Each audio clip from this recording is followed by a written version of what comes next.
Bueno, entonces muy buenas tardes. Eh, Les recuerdo que la sesión de hoy es una de las pocas sesiones teóricas que nosotros tenemos, así pues full teórica, magistral, chan, de, del tema de diseño. La teoría nosotros la estudiamos en textos, o sea que ya después de la semana de receso, chicos, vamos a leer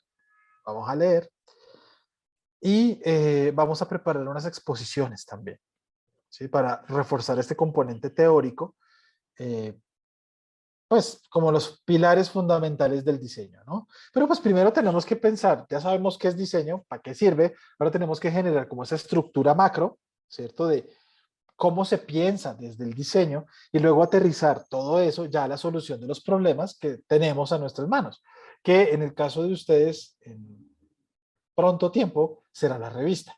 Entonces, ¿cómo la vamos a solucionar? ¿Qué vamos a inventarnos? ¿Cómo le vamos a hacer? Entonces, para ello, vamos a ver esta presentación. Yo les enviaré todo, no se preocupen, yo les envío la presentación al correo, junto con el mamotreto enorme de lo que vamos a hacer.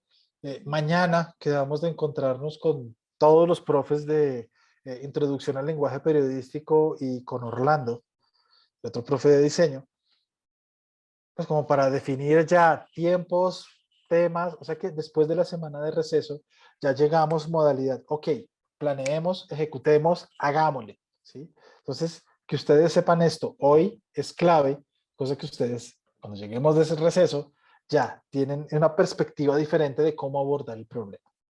¿Listo? Entonces vamos a hablar un poquito de pensamiento de diseño y si se acuerdan, por allá al principio del semestre, por allá, leíamos esta definición de lo que es un diseñador para Adolfo León Grisales, ¿recuerdan? No es solo inventor, ingeniero, científico y artista, es también mensajero, traductor, intérprete, que hablábamos de que el diseño era un acto intelectual, que además era un acto eh, transdisciplinar, ¿cierto? Y que era una forma de comunicación, ¿vale? Entonces eso nos decía él, y que yo les decía que mientras estuviéramos desarrollando la asignatura, pues íbamos a estar jugando más o menos dentro de este campo, ¿sí? Ahora, ¿qué es diseño? Entonces, este fue el cuisecito, este chiquitico de Lucius Wong, nuestro querido chino, ¿sí? Padre de unos fundamentos que desde hace mucho tiempo eh, son un cimiento muy importante en la teoría del diseño. Y a él es a quien vamos a leer. Entonces, él nos decía que el diseño es el proceso de creación con un propósito. ¿Cuál es el propósito de una silla? Que nos sentemos, descansar. ¿Cierto? Que alguien se siente, por supuesto. ¿Cuál de estas dos sillas funciona en ese propósito? La primera, la de la izquierda. La de la izquierda. Ok. Entonces aquí tenemos un par de sillas, ¿cierto? La primera diseñada por Mies van der Rohe de la Bauhaus. Ya ahorita hablamos de esa escuela. Clave en todo este tema. Y la otra es de Peter Bristol. Claro, en principio nosotros diríamos que la primera silla es la que más cumple el propósito, porque si el propósito es que yo me siente, si yo me siento en la de la derecha, pues me voy a caer. O sea que en últimas no está cumpliendo su propósito. O sea que es un mal diseño, ¿cierto? Solo que aquí nos engañaron. Esa silla sí funciona, porque tiene una basecita ahí detrás y bueno, ahí nos engañaron. Miren, ahí está la persona parada que da cuenta de que la silla es bien, bien, bien fuerte. Yo pensé que era como una obra de arte, no sé por qué. Ah, muy bien. Bueno, pues porque tiene unos elementos que no son propios de lo que en nuestro imaginario visual es una silla. Entonces, uno nunca va a pensar que a una silla le falta un segmento de pata. Uno ve eso y por experiencia, por constructos experienciales, uno dice, uy, no, venga, si yo me siento ahí, yo me caigo, ¿cierto? Pero uno puede jugar con eso, jugar, hacer esas pequeñas pilatunas, esas pequeñas trampas, si la necesitamos, si lo necesitamos para reforzar el mensaje que queremos comunicar con nuestro diseño. Probablemente en este caso Peter Bristol quería comunicar todo un tema, un acto revolucionario a los constructos sociales de las personas con respecto a lo que es una silla. Y pues lo logró con su sillita. Ahora, uno cómo llega a esas vainas, ¿no? Porque es que llegar a esas soluciones de diseño no es que sea como tan, oh, sí, hoy me levanté, pues la musa me inspiró, no, no, no, no, no, eso es un trabajo arduo y duro. ¿Cómo se piensa desde el diseño? Entonces, vámonos un poquito antes porque necesitamos un recorderis histórico. Y recuerden que el diseño y el arte estaban muy unidos en un principio, en la historia. Ellos dos son como esos mellizos, ¿sí? Que son casi iguales, pero no son idénticos. Entonces, este par, eh, en la historia del arte, yo no me voy a detener mucho aquí. Pues, en la universidad yo tuve que ver 4 materias de historia del arte para entender todo esto. Es súper denso, súper profundo. Eh, pero para nosotros es muy importante conocerlo, porque pues da cuenta de dónde venimos y cómo hemos ido construyendo nuestra relación con las imágenes, particularmente, particularmente. Entonces, tenemos desde el arte rupestre, por allá desde el principio de la humanidad, estos locos con sus pigmentos y sus florecitas y sus piedritas allá macerando maticas, hacían estos pigmentos para pintar en las paredes de las cavernas, para que la intemperie no dañara eso. Fíjense lo pilos que eran. Eh, Contaban sus historias del día a día. Este era su querido diario, ¿no? Entonces, querido diario, hoy encontramos unos bisontes. Y ellos lo entendían así. Entonces, ahí ya tenemos un primer acto comunicacional a través de la imagen, ¿cierto? Pero a la par, cuando llegamos al Paleolítico, donde estos locos comenzaron a descubrir que con las piedras y la madera podían construir herramientas, y ya después de ahí la época del hierro, del bronce, y bueno, ya ustedes saben esa parte, eh, comenzaron a modificar los objetos de la realidad a su alrededor para que resolvieran problemas que ellos tenían. Entonces, si afilaban una roca, podían cortar más fácil. Si hacían un huequito en una roca, podían macerar más fácil. Y así.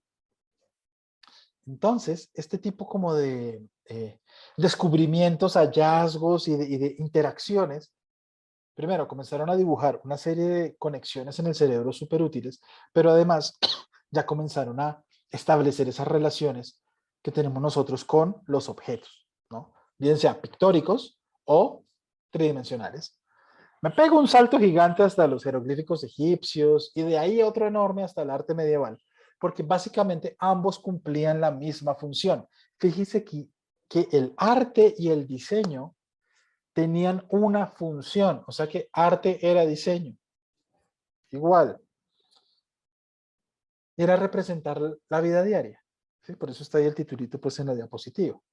Los jeroglíficos, que son un montón de dibujos, símbolos y cosas, Chan, que cuentan una historia que sirve para narrar esa historia, el registro, que otros aprendan, que lo hagan igual, ¿cierto? Y lo mismo con el arte medieval, especialmente el gótico. La parte gótica era muy clave, porque todo estaba diseñado para causar miedo, ¿sí? Porque eso era lo que querían provocar en las personas. Váyanse un día de estos a Lourdes por la tarde, párense frente a la iglesia de Lourdes y miren la de para arriba. ¿Sí? Esa iglesia da sustico, atemoriza, porque es de estilo gótico. Y ese era el propósito. El temor de Dios. ¿Yo cómo le enseño el temor de Dios a un poco de gente que no sabe leer? Acuérdense, Edad Media, oscurantismo, ¿cierto? Entonces, ¿qué hacían? A punta de muñequitos, que eran los vitrales, contaban historias de estos personajes y estos santos. Pero fíjense, me están contando una historia, me están enseñando cómo debo comportarme, cómo debo relacionarme con la vida diaria.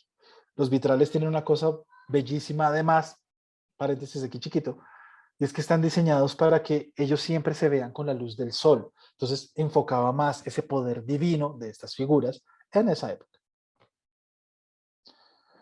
Pero pónganse a pensar, en medio de este carretazo que les acabo de echar, ¿qué tuvo que haber pasado allá adentro en el cerebro de este hombre primigenio para que cogiera un pedazo de piedra y la transformara en esta cantidad de herramientas?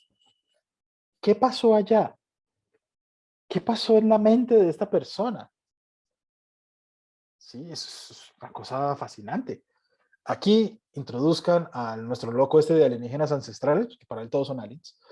pero realmente tiene que ver con un tema de la evolución, ¿no? Descubrimiento del fuego, consumir carne, estimula las proteínas, hace que el cerebro sea más fuerte y por ende tiene mejores conexiones sinápticas y pues, ajá, comienza a interpretar mejor las cosas. Pero en últimas, es lo que discutimos el otro día en el taller de creatividad, ¿cierto? Es yo como uno de los puntos que tengo en mi cabeza, mi imaginario visual. Muy bien. Seguimos pues en nuestra historia del arte. Chan, listo, chévere.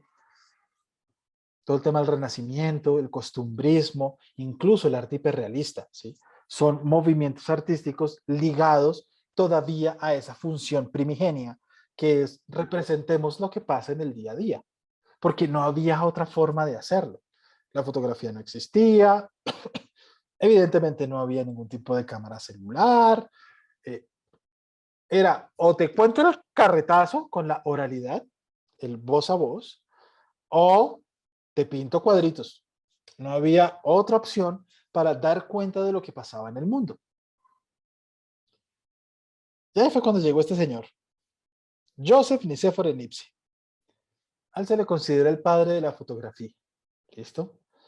Por supuesto, ustedes ya vieron la historia de la fotografía, lo vieron el semestre pasado, no voy a repetir. Pero básicamente este loco, por no saber dibujar, se inventó la fotografía. Una cosa así. Y este loco lo que hizo fue que cogió hallazgos de otras personas. Ya unos monjes por allá sabían que los derivados de la plata eran fotosensibles, otros locos habían descubierto unas soluciones químicas que lo que hacían era ralentizar la reacción de la plata a la luz. Bueno, este loco lo que hizo fue sumar todo eso y se creó su primera fotografía. Ahí se las presento, el patio de la parte de atrás de la casa de Nipsey.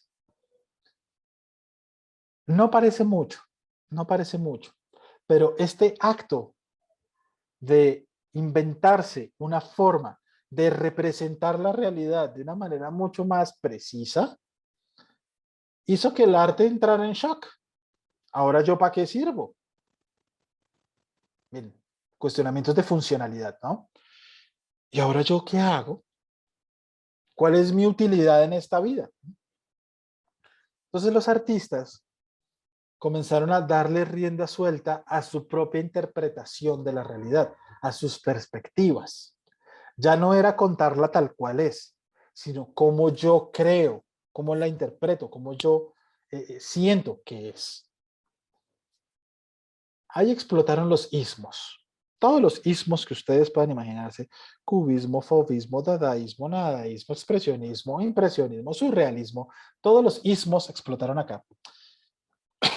Y es un poco de artistas en distintas partes del mundo que comenzaron a explorar su ser, ¿sí? Ya comenzaron a mirar para adentro.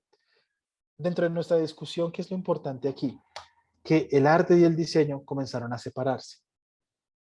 Ya el arte no tenía la necesidad de representar la realidad para que otros la entendieran.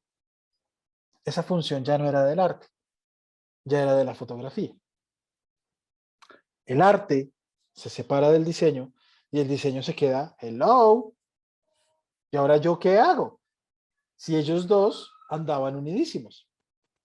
Y es que piensen en esto. ¿Cómo era una butaca de la época medieval? El butaco, pues, de la taberna. Era un palo ahí, un pedazo de tronco con unos palos como patas y listo, siéntese. Nada más. Que los de los reyes, por supuesto, decorados y con cosas, porque tenían que evocar esa sensación de grandeza, ¿no? Pero para nosotros, los pobres mortales, el diseño no era tan importante. Necesito satisfacer una necesidad. ¿Qué necesito? Un balde. ¿Qué es un balde? Un poco de palitos con unas asas de metal cubiertos de una cera para que el agua no se escape. Dale. Bonito, feo, eso no importaba. ¿Mm? Perdón.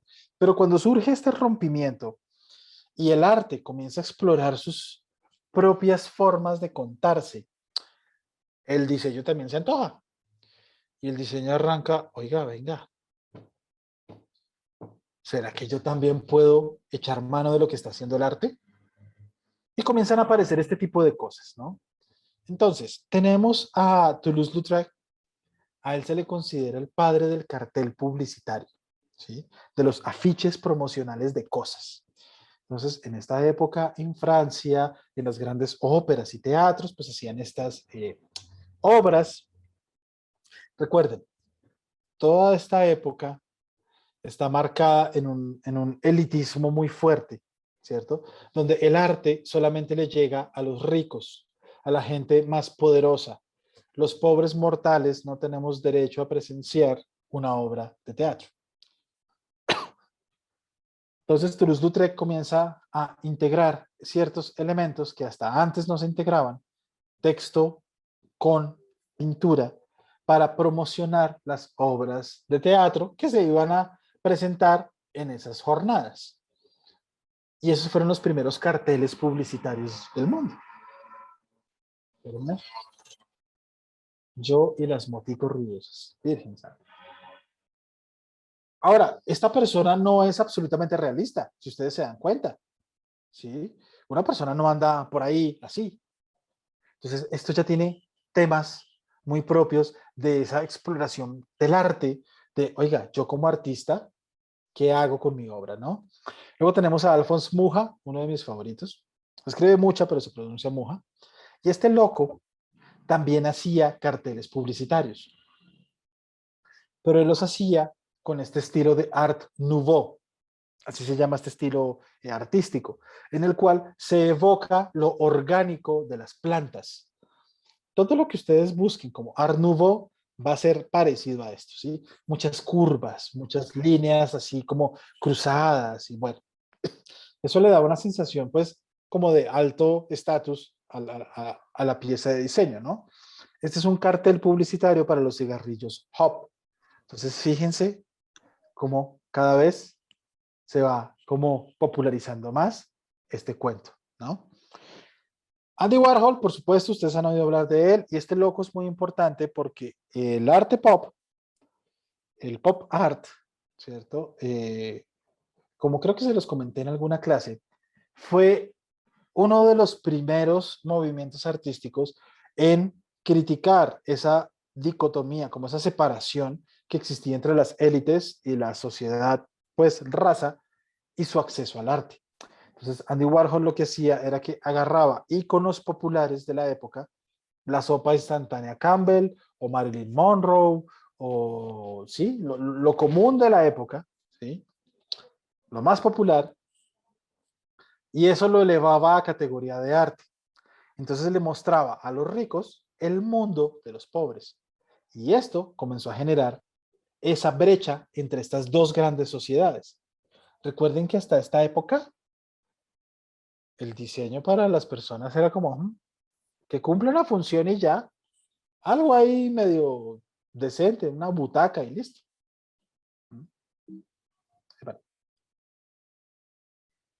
Y ahí es cuando llegan este par. Y este par la rompieron. Llega la Bauhaus y llega otro movimiento ahí paralelo, más o menos en la misma época, por allá en los Países Bajos, llamado De Stijl. ¿Listo? Vamos a hablar de ellos.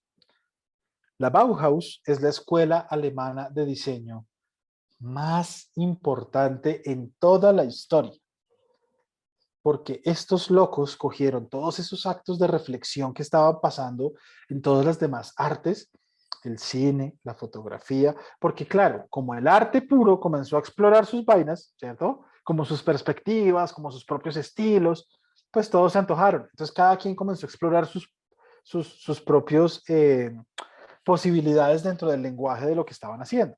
La Bauhaus lo aplicó al diseño. Sí, Paula, sí. Pues claro, imagínate, con esa carga histórica, ellos pueden cobrar lo que... Es que estamos hablando que esta gente es de la Alemania nazi. Sí, profe, es que yo estuve en una vez en una feria de universidades internacional europea y ellos estaban, y yo en eso tenía mis traumas de diseñadora, entonces ahí como que fui a mirar y yo, ay no, o sea, es demasiado increíble el campus, no, es increíble, pero eso vale un ojo de la cara, ¿no? Pero no, o sea, yo me obsesioné un poquito, pero sí es creo que tiene una historia muy chévere. Sí, la Bauhaus tiene una historia súper interesante, pero miren que las grandes historias del mundo, todas nacen de lo mismo. Un par de locos, un par de amigos que se preguntan, oiga, ¿y qué tal si? ¿Qué tal si es la pregunta más poderosa que ustedes se pueden preguntar en la vida? Oiga, ¿y qué tal si? Y echan globos y lo intentan. ¿Qué tal si? Y nació Facebook, Amazon, Google. La Bauhaus era una unión de un poco de arquitectos, diseñadores industriales, de interiores, cineastas, por ahí había uno que otro lingüista y filósofo, que se preguntaron, ¿qué tal si cogemos todo esto que está pasando en el mundo y se lo aplicamos a los objetos del día a día? Ellos arrancaron con el mobiliario. Claro, eran diseñadores industriales y un diseñador industrial produce cosas, objetos. Entonces arrancaron por ahí. Pero no solamente eso. Comenzaron a llegar más personas interesadas en esa exploración que la Bauhaus estaba haciendo, que hasta el momento no se había escuchado. Entonces, Paul Klee, por ejemplo, que es uno de los grandes duros de todo el tema del estudio del color, desde esa perspectiva, venga, ¿y qué tal si? Este loco comenzó a explorar armonías diferentes, formas distintas de producir colores, combinarlos, utilizarlos para otras cosas, que no fuera solamente el círculo cromático de Newton o el de Sócrates. Vasily Kandinsky, muy seguramente no debo hablar de él. Otro loco, este loco es maestro en palitos y bolitas. Este sí escribió un libro llamado Punto y Línea sobre el plano. Es un libro como de 80 páginas donde discute sobre puntos, líneas y planos. O sea, este man es un maestro en palitos y bolitas. Nada que hacer. Pensamiento Esa, estructural. esa obra no la mostraron en teoría de la imagen en primer semestre. Muy seguramente ustedes la vieron. Es uno de los pilares del estudio teórico del diseño, ¿sí? Porque el diseño tiene un problema, como vamos a ver ahorita. Hay una estructura, pero no es tan rígida. Entonces, cuando uno encuentra una estructura que no es rígida, pues uno dice qué tan fiel es esa estructura, ¿no? Y pues estos locos comenzaron a darle todo ese marco teórico poderoso, increíble a todo. Por su parte, por allá en los Países Bajos, estaba nuestro amigo Mondrian, volviéndose un experto de las estructuras. Este loco es un duro en los espacios. Toda la obra de Mondrian son cuadritos así. Son cuadritos rojos, amarillos, blancos, azules y negros. En todas las combinaciones que ustedes puedan pensar. Pero este loco realmente lo que estaba estudiando era cómo interactúan los espacios. Ya vamos a ver todos estos principios aplicados en cosas. Porque eso es lo que ellos hacían. Pensaban, reflexionaban y luego ejecutaban. Porque pensar sin hacer no sirve. Bueno, les presento a nuestro amigo Lucius Wong. Él no se ha muerto, solo que en esos años fue que escribió este libro de Fundamentos del Diseño, que está íntimamente pues, relacionado con toda esta exploración teórica, ¿no? Lo traigo a colaciones porque a él lo vamos a estudiar. Después de la semana de receso, vamos a comenzar a leer el capítulo de diseño bidimensional, que es como lo que nos interesa a nosotros en este momento, donde él les va a contar que existen 12 principios fundamentales con los cuales podemos entender, controlar y dirigir un diseño para que satisfaga las necesidades que ustedes identifiquen. Entonces, si ven, ya a medida que uno va conociendo cosas, la revista se vuelve menos coco. No se preocupen. Ahora, todo ese carretazo que les eché hace un momento, ¿dónde se va aplicado? Estos locos exploraron, como les dije, inicialmente en temas como el mobiliario, ¿no? Entonces, otra vez, les traigo esta silla. Es una silla famosísima. Antes las sillas, ¿qué eran? Un pedazo de madera con 4 patas. Estos locos la cambiaron toda. Esto ya no es madera, ahora es acero con cuero. Ok, materiales nuevos, que además tiene otra forma. Y esta forma geométrica está estudiada.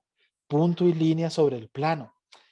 Cómo funciona físicamente las tensiones, cómo funciona físicamente el tema de las fuerzas que están sucediendo aquí, cómo se distribuyen cuando una persona se sienta y ejerce una fuerza hacia abajo, cómo se distribuye en toda la silla para que no se rompa, no se caiga y quede estable. Y se inventaron la silla de MR10.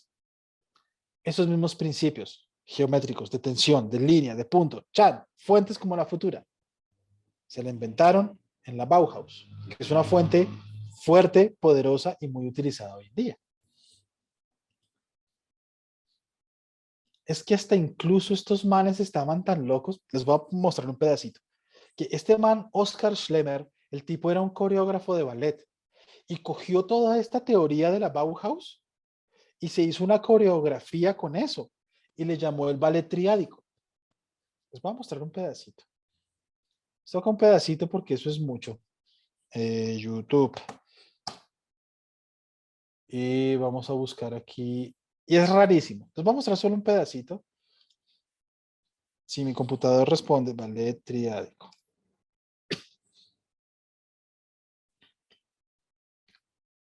Pero piénsenlo así. Estos locos estaban obsesionados con la esencia del diseño.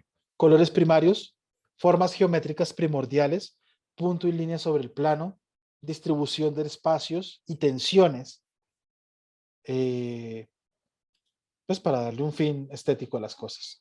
Igual vamos a ver solo un poquito. Esto es larguísimo, son 30 minutos. Vamos a ver solo un par de minutos, una cosa así. ¿Listo? Solo para que sepan el nivel de locura que tenía esta gente y lo diferentes que estaban pensando en esa época. Porfa, me cuentan si escuchan. Sí, profe. Sí, profe.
Bueno, podemos dejar hasta ahí.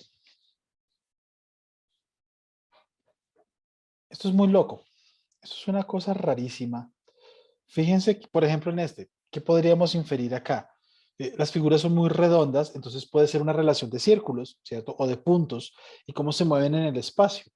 Fíjense cómo el color amarillo está presente en todas partes, de pronto tiene alguna simbología especial. Recuerden que el amarillo es el color de la alegría, del optimismo. Y pues fíjense cómo cambió la tonada un poco, ¿no? Ella, pues toda contentica, toda con movimientos muy finos, como muy, ¿cierto? Y él todo torpe, todo lento. Entonces, de pronto, pues esa relación de cómo ella llega a alegrarle el día, bueno, se pueden sacar muchas interpretaciones. Si les da curiosidad, por ahí hay otro poco de cosas, ¿cierto? De este loco, porque él exploró muchísimo todo este cuento. Ahora, a lo que yo voy es, me lo saco a ustedes para poderlos ver, eso. A lo que voy es que, pues, la Bauhaus comenzó a reflexionar mucho, ¿sí? Y a preguntarse mucho por el propósito de esto, si solamente era la función lo importante. Y no, se dieron cuenta que la parte estética, la parte artística, ese sello que yo le imprimo como diseñador, también es clave. Y comenzó ese matrimonio, por decirlo así, otra vez, entre diseño y arte, donde se parecen, pero no son iguales. ¿Vale? Por el mismo tiempo, estos locos del Stiegel, que estaban allá en los Países Bajos, estaban haciendo las mismas exploraciones, pero con los espacios. Ellos estaban enfocados más en la arquitectura. Entonces, fíjense cómo pues todas estas casas y todas estas maquetas se parecen un poco, me regreso un tris, a esta exploración inicial de Mondrian, ¿no? De cómo se relacionan los espacios. Y mejor aún, cómo se relacionan los espacios con los colores. ¿Qué cosas podemos provocar con ellos? De nuevo, para nosotros hoy esto suena como muy normal, ¿no? Como que, venga, no, pues si yo tengo un apartamento nuevo y es chiquito y quiero que sea más luminoso, pues lo pinto de blanco. Pero esa era una cosa que en esta época no se pensaba tanto, ¿sí? ¿Qué pasa si yo tengo una pared azul en mi casa? ¿O qué pasa si la pared de su cuarto la pintan de negro un día? ¿Qué va a suceder? ¿Cómo se siente eso? Bueno, no sé, ¿sí? Pero ellos hacían todas esas preguntas y esas exploraciones desde ese lado sensorial, ¿no? Solo que, claro, pues estas escuelas, Bauhaus y Stiegel, al ser de diseño y arquitectura, pues estaban enfocadas en estas exploraciones particulares. Me devuelvo un poquito, por supuesto a Hitler esto no es que le gustara mucho y él persiguió a varios integrantes de la Bauhaus que evidentemente salieron corriendo, ¿cierto? Salieron corriendo cuando estalló todo el tema de la guerra mundial.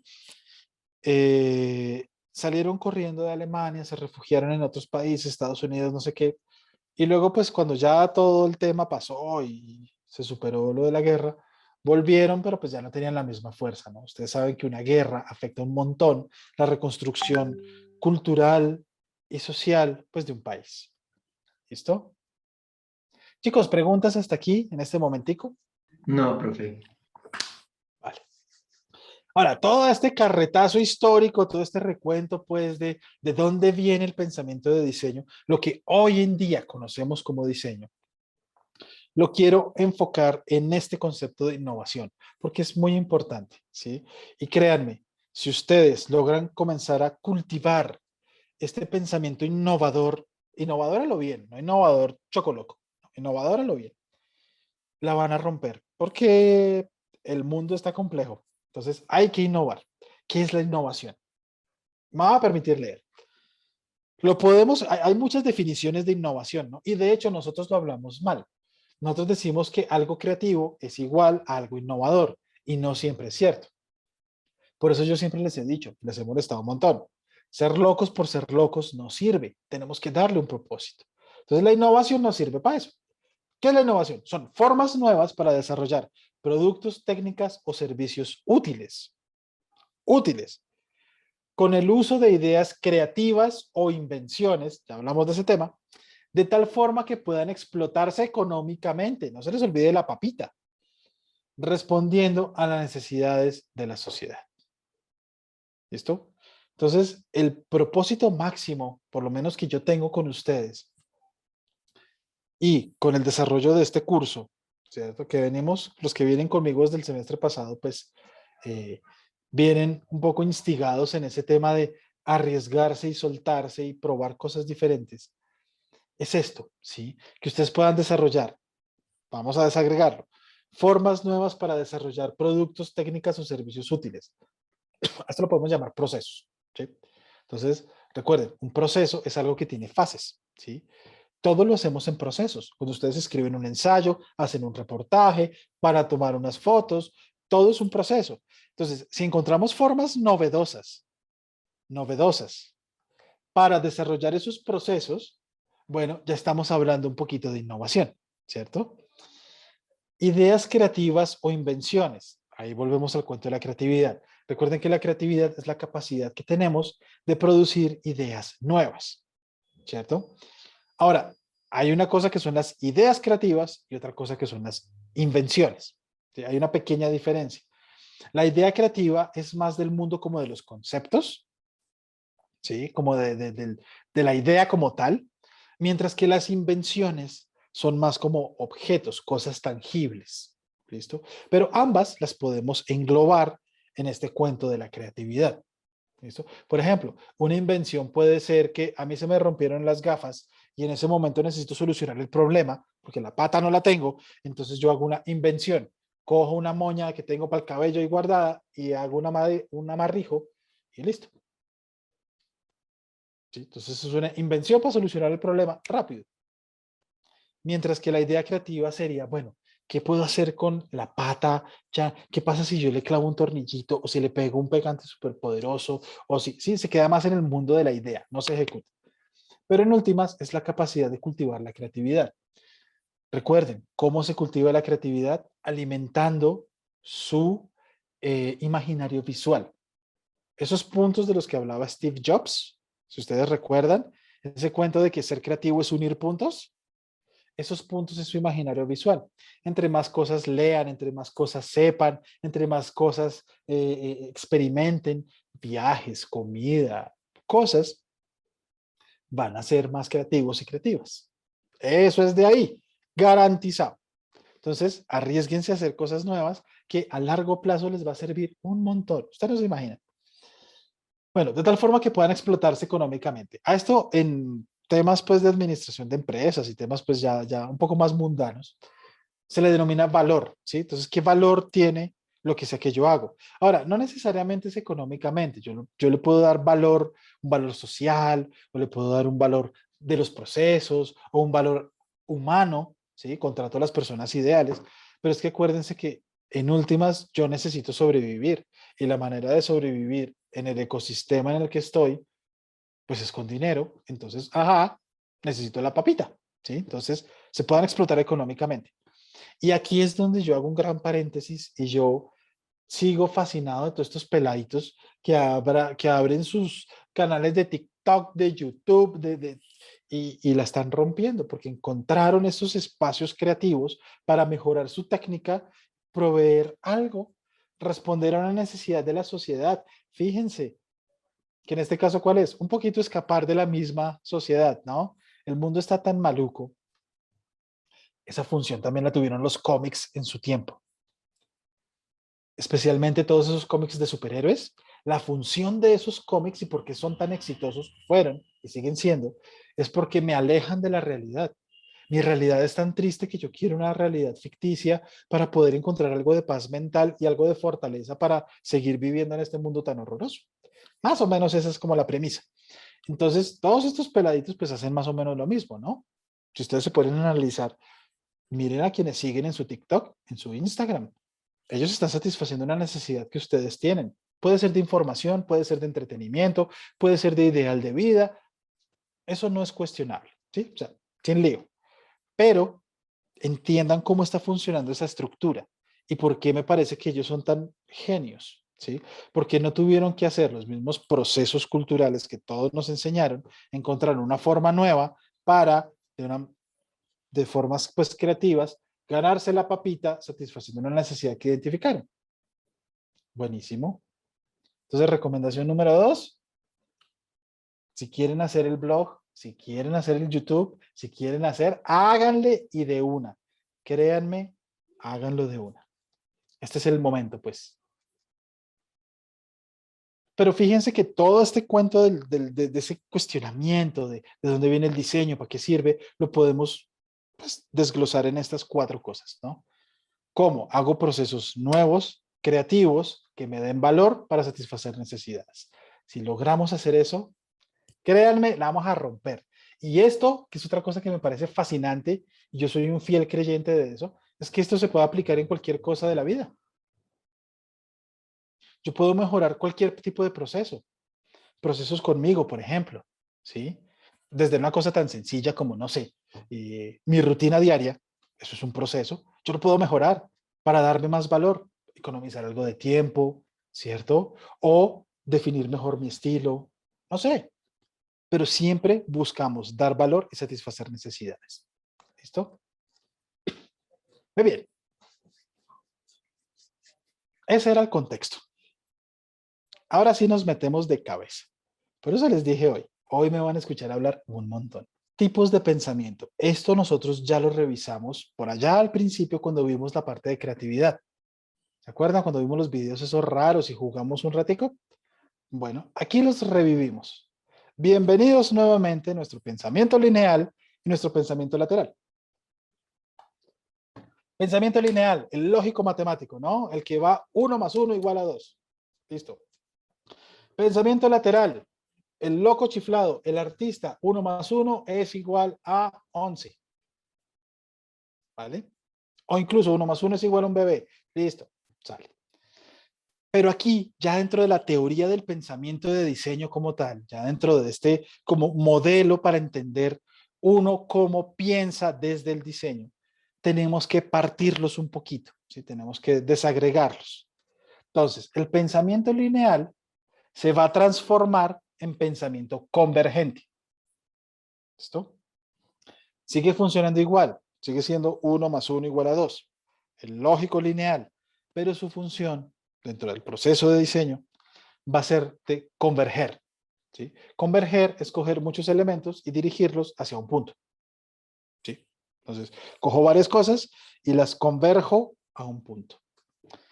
Mientras que el loquito lateral, nuestro chiflado artista, él va a ser el divergente. Este es al contrario. Es desde un punto, exploto para mirar, explorar todas las posibilidades que tengo en ese punto. ¿Vale? Y estos dos son súper claves en un proceso de diseño. De hecho, y por eso me parece tan chévere que el trabajo de las revistas sea en grupos. Yo sé que trabajar en grupos no es muy fácil, ¿no? Y el cuento de la empatía y entenderse y es complejo. Pero si ustedes logran hacer a un lado los vínculos, ¿cierto? Una cosa es tú y yo, amiguis, y otra cosa es tú y yo, miembros de equipo.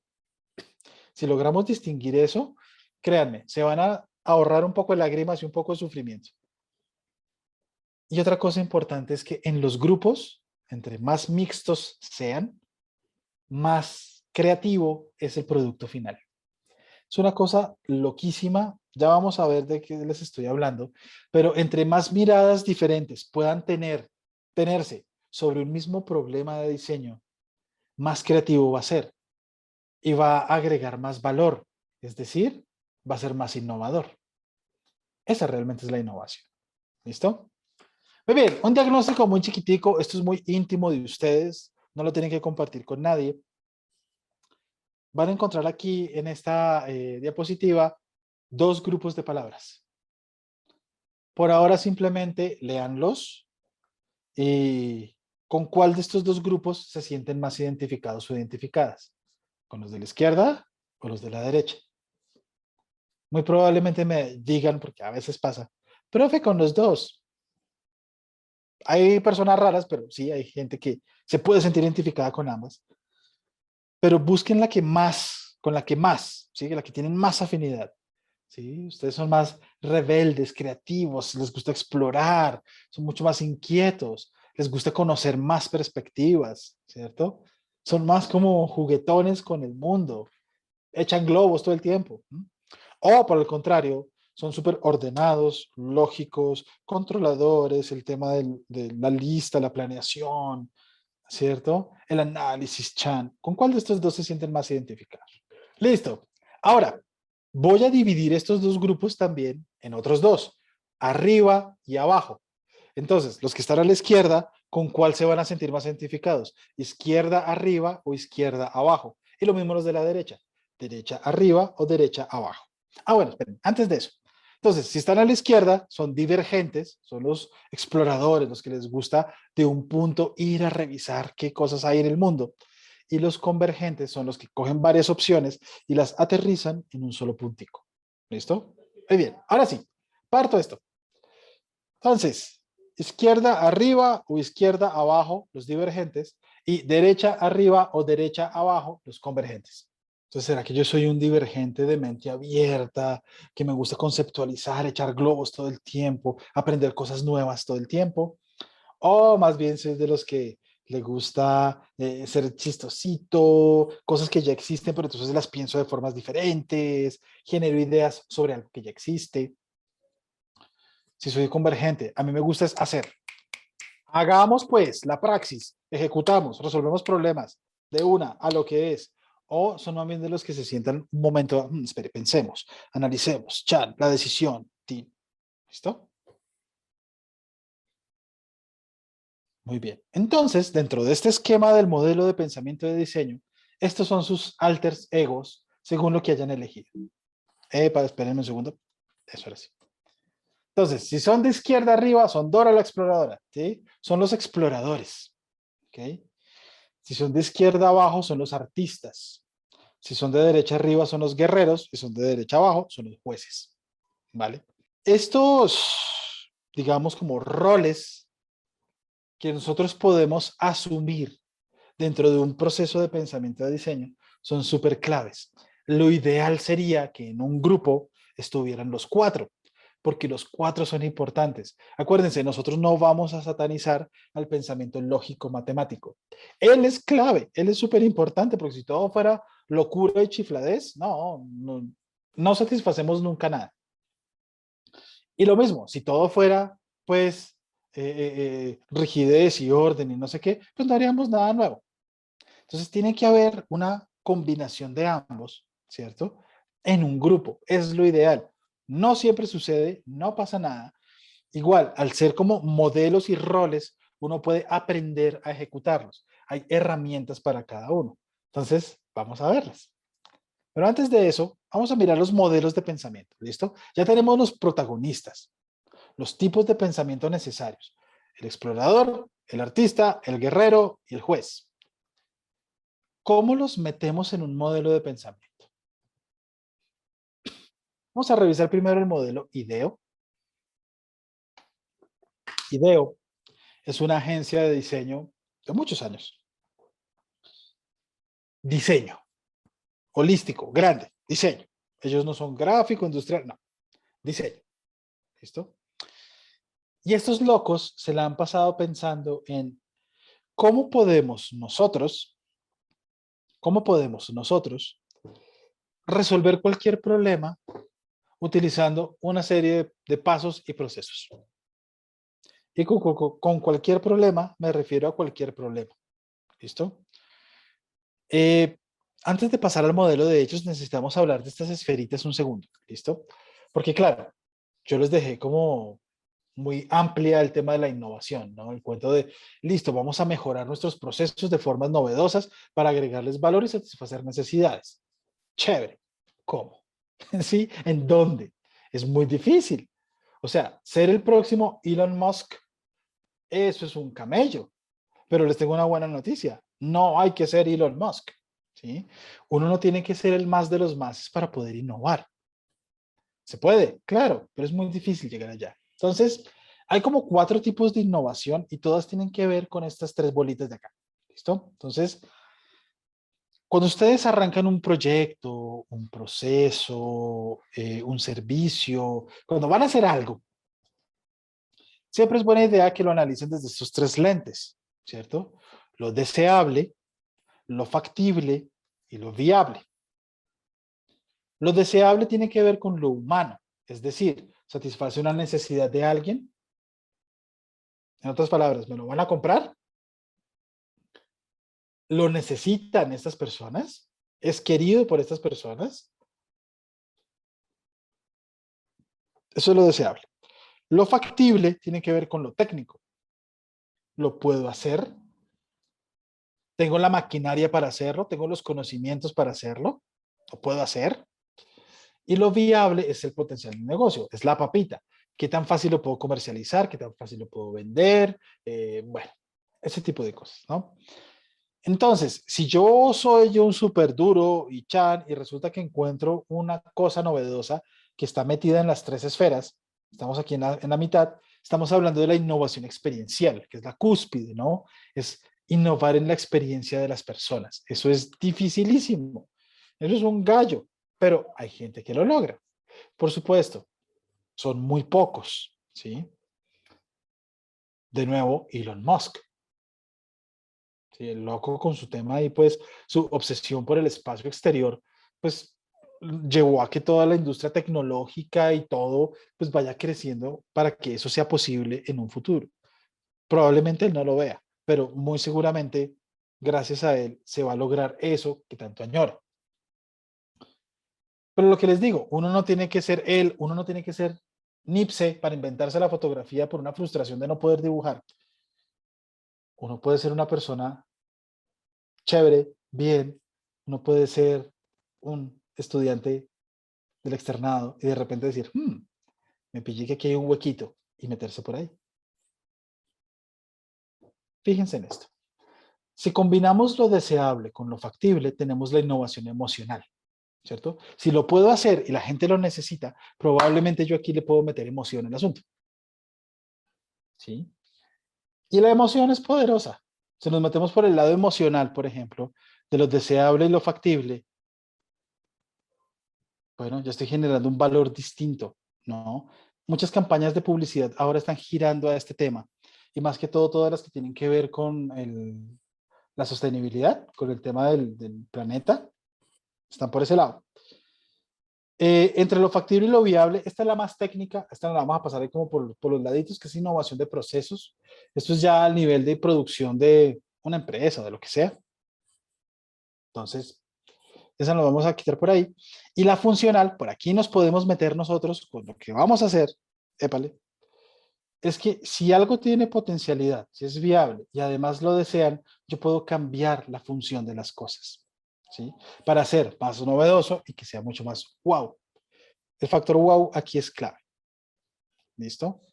Entonces nosotros vamos a estar metidos, entonces vamos a estar metidos un poco en estos mundos, ¿cierto? Y más con la revista. ¿Por qué vuelvo a traer a colación a la revista acá? Porque nosotros queremos cambiar la revista. La revista tradicionalmente que hemos hecho, pues, desde que yo soy profesor, estamos hablando 7 años más o menos, ha sido la tradicional revista impresa, que en su momento funcionaba muy bien porque teníamos una presencialidad full y podíamos hacer toda una sala de exposición y dejarla ahí y la gente se iba acercando, iba mirando. Pero pues, ajá, la virtualidad nos llegó y tenemos que adaptarnos, integrarnos a la virtualidad. Entonces, vamos a cambiar un poquito por aquí el cómo funciona la revista, ¿sí? Parte de esa discusión la tendré mañana con los otros profes, entonces, deseenme mucha suerte. Pero bueno, vamos a pasar al modelo IDEO. Estos locos, ¿cómo sugieren que uno debería aproximarse a cualquier problema desde el diseño? Ellos dicen, mire, es muy sencillo. Usted primero empatice, luego defina, luego idee, luego prototipe, luego vaya y pruebe, y si funciona, produzca. Listo. Entonces uno queda, oiga, esto está como interesante, ¿no? Empatizar, definir, idear, prototipar y testear. ¿De qué se tratará eso?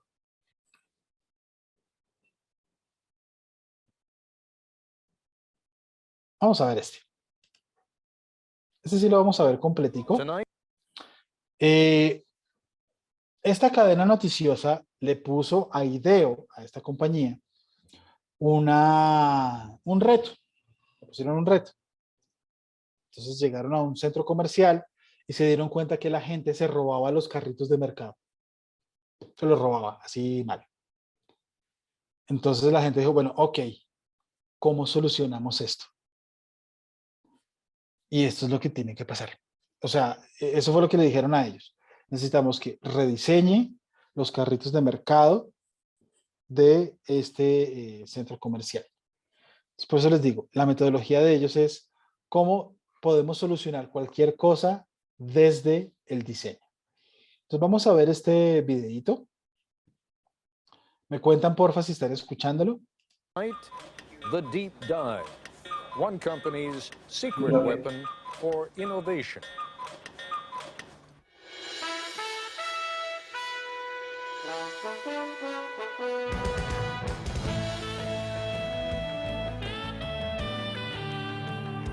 We went to IDEO, the product design folk, and said, take something old and familiar, like, say, the shopping cart, and completely redesign it for us in just 5 days. ABC News correspondent Jack Smith tells us what happened next. 9 in the morning, day one, and these people have a deadline to meet. So welcome to the kickoff of the shopping cart project. This is Palo Alto, California, in the heart of Silicon Valley, and these are designers at IDEO, probably the most influential product development firm in the world.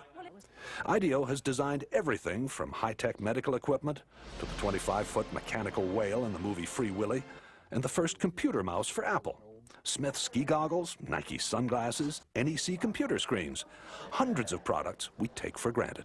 The point is that we're not actually experts at any given area. You know, we're kind of experts on the process of how you design stuff. So we don't care if you give us a toothbrush, a toothpaste tube, a tractor, a space shuttle, you know, a chair. It's all the same to us. We want to figure out how to innovate by using our process, applying it. Project leader is Peter Skillman, a 35-year-old Stanford engineer. Project leader because he's good with groups, not because of seniority. He's only been at IDEO for 6 years. The rest of the team is eclectic, but that's typical here. Whitney Mortimer, Harvard MBA. Peter Coughlin, linguist. Tom Kelly, Dave's brother, marketing expert. Jane Fulton-Suri, psychologist. Alex Kazaks, 26, a biology major, who's turned down medical school 3 times because he's having too much fun at IDEO. Safety emerges early as an important issue.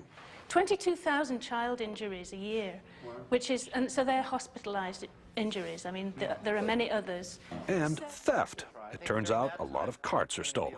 As the team works, it becomes clear there are no titles here, no permanent assignments. And the other side says, gives us a lot of help, says, be safe. The team splits into groups to find out firsthand what the people who use, make, and repair shopping carts really think. Okay, go. The problem with the plastic cart is the wind catches it. Yeah. And these things have been clocked at 35 across the parking lot. Oh, man, that's actually a pretty good point. The trick is to find these real experts, and so that you can learn much more quickly than you could by just kind of doing it the normal way and trying to learn about it yourself. From everything I read, these things aren't that safe either, you know? So probably the seat itself is going to have to be redesigned. One of the interesting things for me is looking at how people really don't like to let go of the cart, except for the professional shopper, whose strategy is to leave the cart at various places. 3:30 in the afternoon, and the group is back at IDEO. There is no let-up. Each team is going to demonstrate and communicate and share everything that they've learned today. A shopping cart has been clocked at 35 miles an hour traveling through a parking lot in the wind. We were in the store, what, 2 hours, and it was truly frightening just to see the kind of stuff going on. You ought to designate some people to make damn sure that the store owner's point of view is represented. After 9 straight hours, the team is tired. They call it a day. So, everybody cool? Well, that's great. Thanks a lot. We had a great time today. IDEO's mantra for innovation is written everywhere. One conversation at a time. Stay focused. Encourage wild ideas. Defer judgment. Build on the ideas of others. That's the hardest thing for people to do, is to restrain themselves from criticizing an idea. So if anybody starts to nail an idea, they get the bell, you know. The ideas pour out and are posted on the walls. Oh, the blind, the privacy blind. Like when you're buying 6 cases of condoms, no one sees. If it doesn't nest, we don't have a solution. Organized chaos. It's not organized. What it is it's focused chaos. Vote with your Post-it, not with an idea that's cool, but with an idea that's cool and buildable. If it's too far out there and it can't be built in a day, then I don't think we should vote on it. Enlightened trial and error succeeds over the planning of lone genius. Enlightened trial and error succeeds over the planning of the lone genius. If anything sums up IDEO's approach, that is it. Worried that the team is drifting, what can only be called a group of self-appointed adults under Dave Kelly holds an informal side session. 4 or 5 teams. 4 or 5 teams, and we give each team a need area. It becomes very autocratic for a very short period of time in defining what things people are going to work on. If you don't work under time constraints, you could never get anything done because it's a messy process and go on forever. Back at the shop, it is 6 o'clock, and the 4 mock-ups are ready for showing. Baskets also can be, if you think you will have more volume, baskets can be put in. A modular shopping cart you pile hand baskets onto. A high-tech cart that gets you through the traffic jam at checkout. You could mount a scanner on the shopping cart so that you as the customer, as you pull it off the shelf, would scan each item. One that's built around child safety, and another that lets shoppers talk to the supermarket staff remotely. Yeah, where can I find a yogurt? But the adults, again, decide more work needs to be done before the mock-ups can be combined into one last prototype. Why don't we have all the carts come up here for a second? I think you take a piece of each one of these ideas and kind of back it off a little bit and then put it in the design. The design is still not there. But there's another motto at IDEO: fail often in order to succeed sooner. And some of the team will be up half the night trying to put together a design that finally does work. There it is! There it is! So we took the best elements out of each prototype. The cart, which is designed to cost about the same as today's carts, is different in every other way. What do you think? Well, I'm very proud of the team. I think it's great. Does this work for you? Works for me great. It's also beautiful. The cart's wheels turn 90 degrees so it can move sideways. No more lifting up the rear in a tight spot. And you shop in a totally different way. The bags are hung on hooks on the cart's frame. Remember, there is no basket here. At first, I was a little shocked, but I think you have some fantastic ideas here. It needs a little refining, but I think that it's great. I mean, we would want them. She also gave us some really good comments about how we can make this thing better. A lot of hours. Also, an open mind, a boss who demands fresh ideas be quirky and clash with his, a belief that chaos can be constructive, and teamwork, a great deal of teamwork. And these are the recipe for how innovation takes place. This is Jack Smith for Nightline in Palo Alto, California.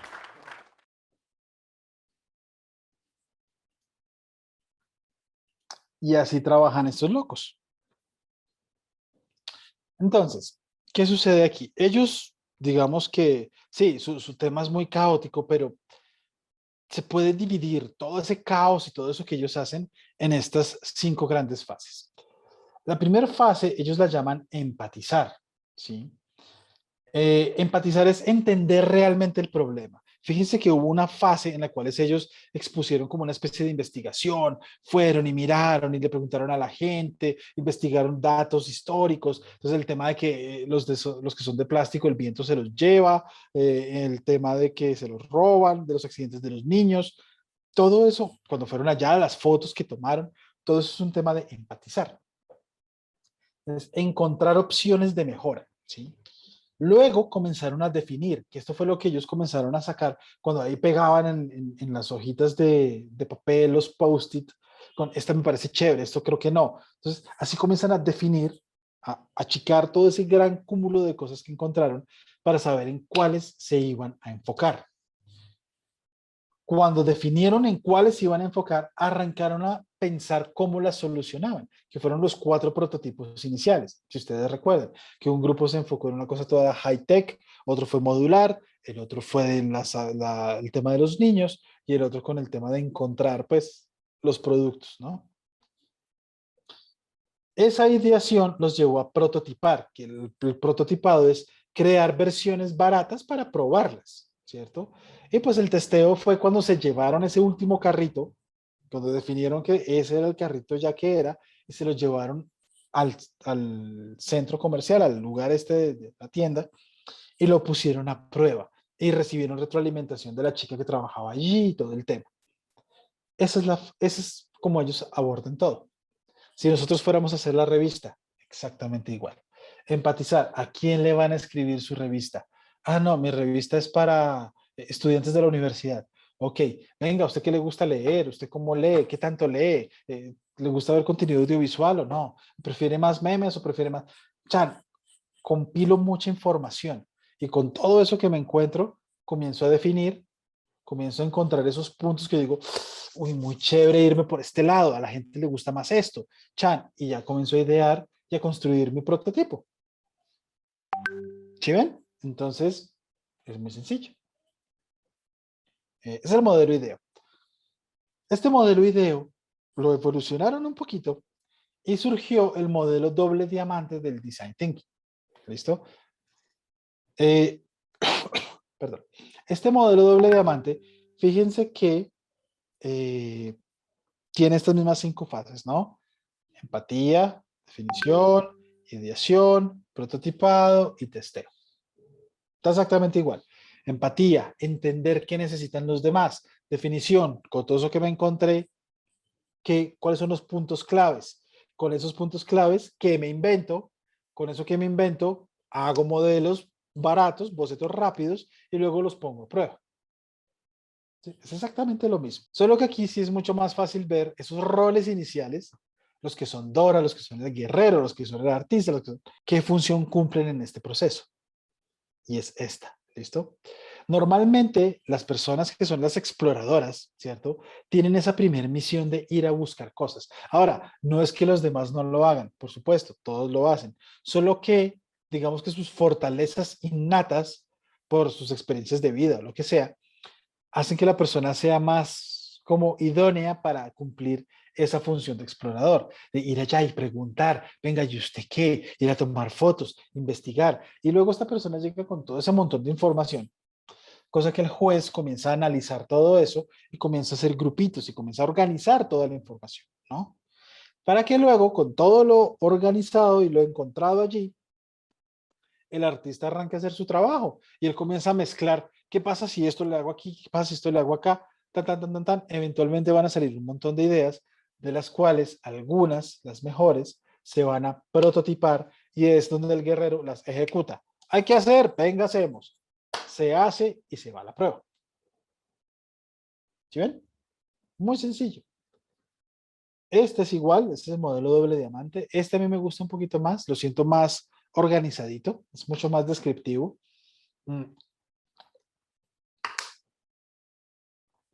Fíjense que iniciamos de un problema, ¿sí? Iniciamos de un problema y de nuevo comenzamos a analizar todas las posibilidades que tenga de solución ese problema.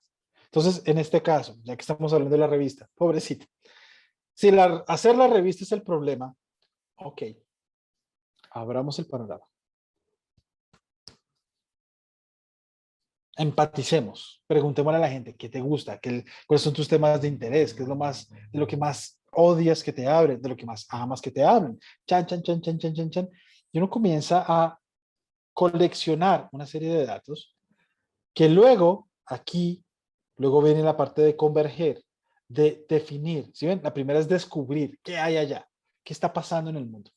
Luego con todo eso que me encontré, comienzo a definir, ¿sí? ¿Por dónde me voy a ir para solucionar estos problemas? A eso se le llaman insights, ¿sí? Que son los hallazgos, ¿sí? Es como esas cosas clave que uno dice, esto es súper importante para mí. Esto lo tengo que tener en cuenta porque esto es muy importante para el proyecto, ¿cierto? Y con esos hallazgos uno comienza a encontrar oportunidades para producir el diseño y satisfacer esa necesidad que identificamos en el problema inicialmente. Entonces, ya teniendo esos hallazgos bien definiditos, digo, ok, listo, esto ya está organizado. ¿qué hacemos con esto?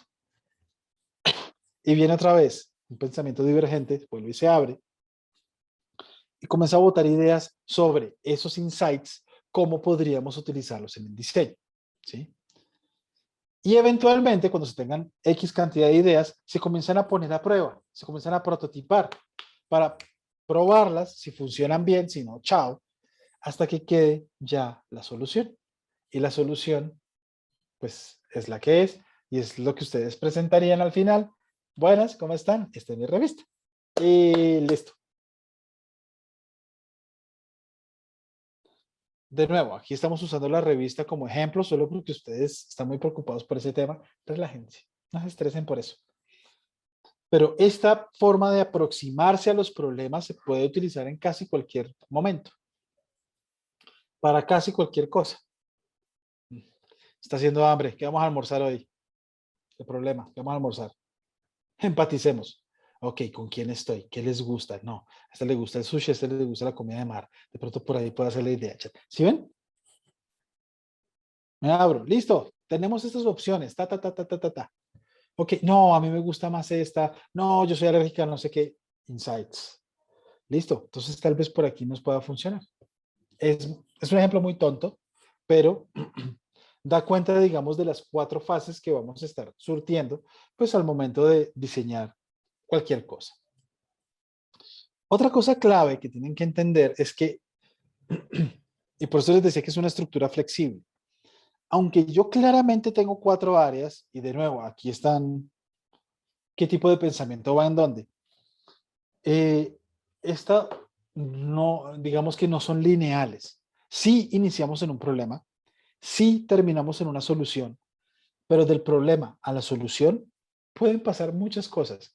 Ustedes pueden explorar aquí, observar, listo, no sé qué, llegaron al prototipado y se dieron cuenta que les hizo falta más exploración. ¡Pum! Se devuelven otra vez a la fase inicial. Lo arreglan y vuelven y saltan otra vez a la fase final. Estas 4 fases pueden estar brincando entre ellas en cualquier momento. Por eso el loco este de IDEO decía que es un caos enfocado. No es una estructura rígida, pero siempre tenemos el mismo norte, ¿sí? Y eso es importante, porque si le damos demasiada rigidez a la estructura, nuestros diseños, nuestras soluciones, nuestras propuestas, pues van a ser muy, ¿cómo decirlo? Como muy normales, como muy rígidas, como que les va a faltar ese cariñito adicional. ¿Listo?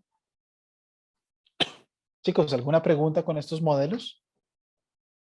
Profe, yo quiero saber si, digamos, una misma persona puede ser explorador, juez, artista y guerrero a la vez, o normalmente son personas diferentes.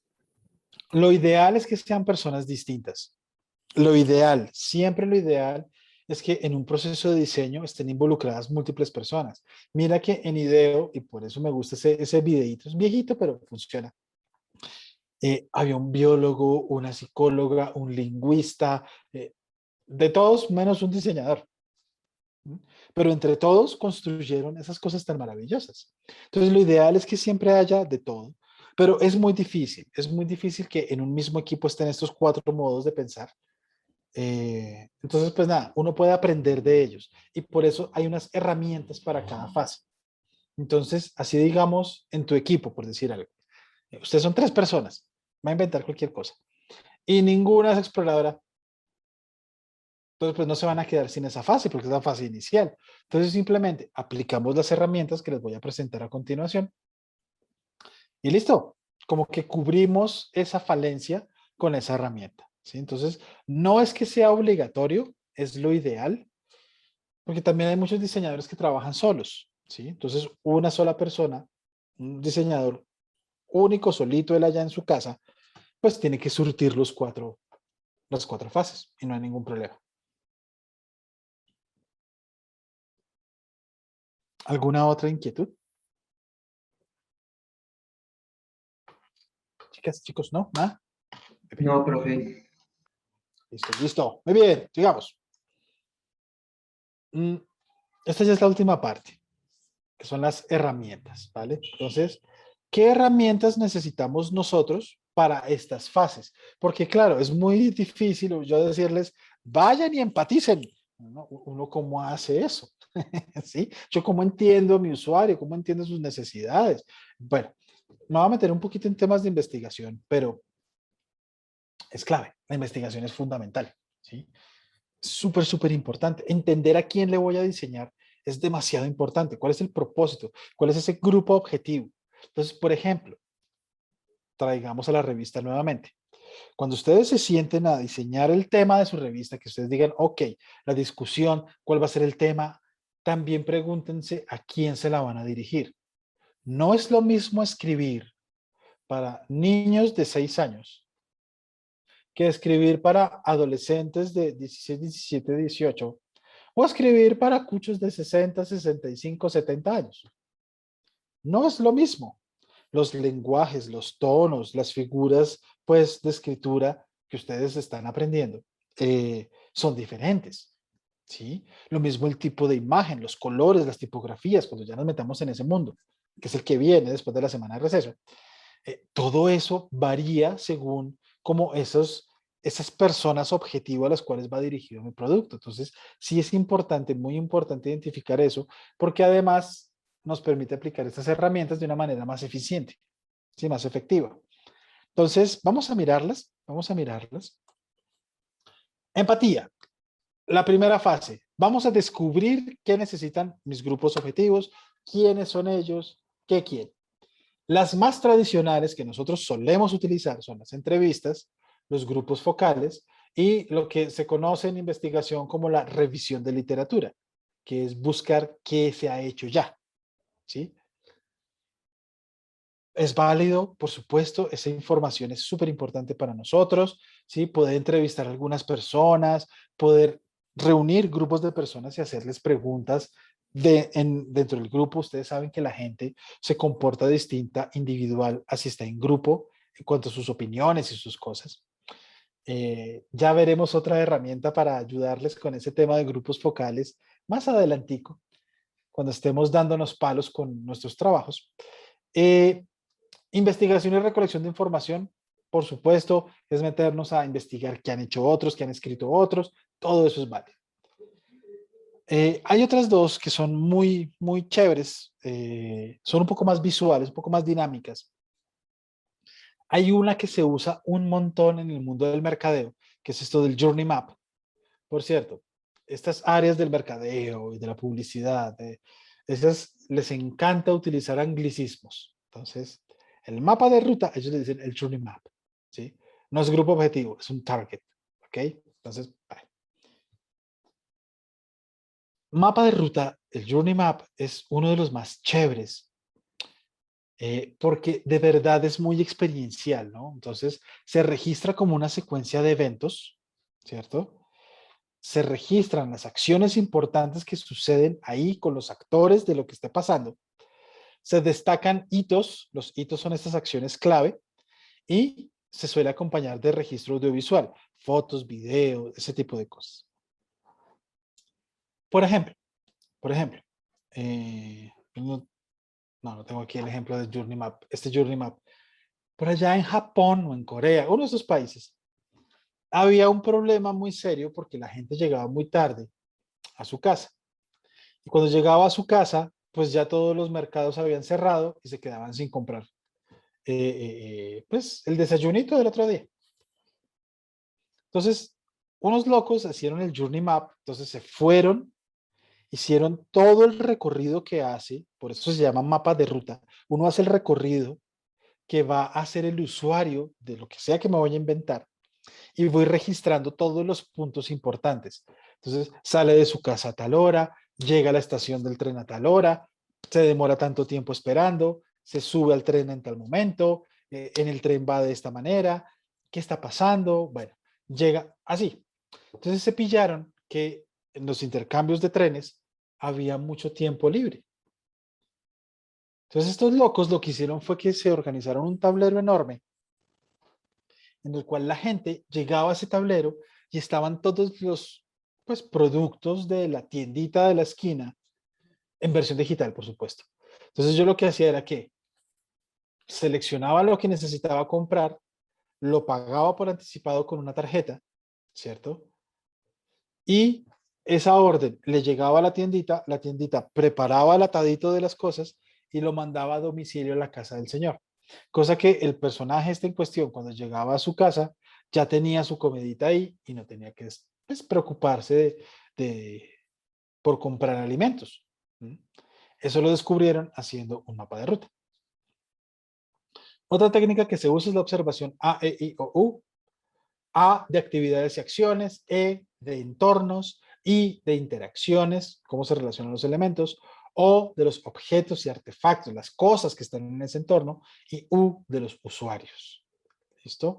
Entonces simplemente, esto es una técnica de observación. Yo estoy quieto en el espacio o en el momento quizá que voy a intervenir o frente a mis usuarios objetivo y simplemente los miro. Los miro. Entonces, ¿qué actividades hace? Bueno, lee, se para y camina, va a la cafetería a comprar algo. O sea, así parezcan tontas, pero ustedes registran todo esto y al final la idea es que con todos estos datos ustedes comienzan a hacer el análisis y comienzan a encontrar esas opciones de mejora porque uno dice, wow, yo por aquí puedo crear un tema de diseño que le pueda ayudar a esta persona. ¿Listo? Otra herramienta muy utilizada es el mapa de empatía. Este se usa específicamente cuando se van a crear como cosas muy novedosas, ¿no? Como muy nuevas. El mapa de empatía, como su nombre lo indica, es un diagrama que busca registrar por lo que está aquí en estas categorías, ¿no? Entonces, mi usuario que ve cómo es su entorno, quiénes son sus amigos, cómo está el tema de la competencia en el mercado, el que ve, ¿sí? Literal, ¿qué le entra por los ojos? Uno escribe todo eso. ¿Qué piensa y qué siente? Lo mismo, uno comienza a escribir todo lo que piensa y siente esta persona. Entonces, ¿qué le importa de verdad? ¿Cuáles son sus principales preocupaciones en la vida? ¿Qué inquietudes tiene? ¿Qué aspiraciones tiene? ¿Le duele algo? Todo eso uno lo pone ahí. ¿Qué oye? ¿Qué literalmente qué le entra por los oídos? ¿Qué emisora escucha? ¿Qué música escucha? ¿Qué le dice la gente que lo quiere? ¿Cómo son sus relaciones orales con las demás personas? ¿Sí? ¿Qué dice y qué hace? Pues cómo se comporta esta persona, ¿cierto? Cómo es su actitud en público, cómo es su aspecto, cómo es su comportamiento frente a los demás. Todo eso se anota ahí. Esfuerzos, ¿qué le da miedo? ¿Qué le frustra? ¿Qué lo obstaculiza? ¿Qué no lo deja hacer? Todo eso ahí. Y lo otro es el tema del éxito. Para esta persona, ¿qué es el éxito? ¿Sí? ¿Qué deseos tiene? ¿Qué necesidades tiene? Uno anota todo eso ahí. Entre más información se pueda compilar acá, mejor, porque con eso tengo más datos con los cuales entiendo quién va a ser mi usuario y desde el diseño cómo puedo solucionar problemas futuros que pueda tener esta persona. ¿Sí? Entonces, otra herramienta que nos sirve para recopilar todos esos datos de la empatía. ¿Vale? Vamos a hacer una actividad súper chiquita, 2 minuticos nomás. 2 minuticos nomás. Voy a pasarles una imagen y la idea es que ustedes puedan registrar uno de cada uno de estos categorías de observación, ¿sí? Una actividad, un elemento del entorno, una interacción, un objeto y un usuario. ¿Listo? Entonces, un par de minuticos, les proyecto la escena, ustedes la anotan y ahorita socializamos rápidamente.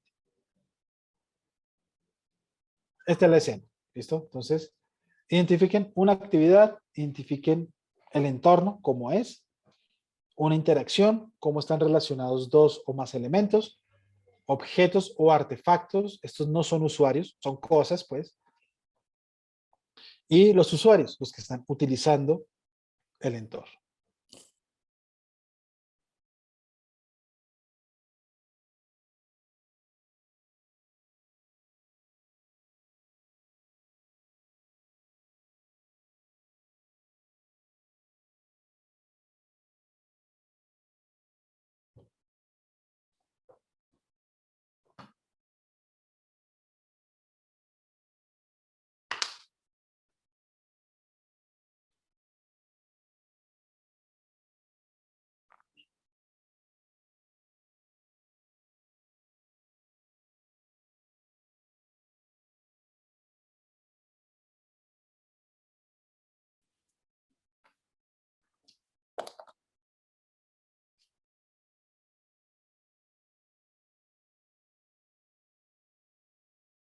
Un minutico más. Un minutico más.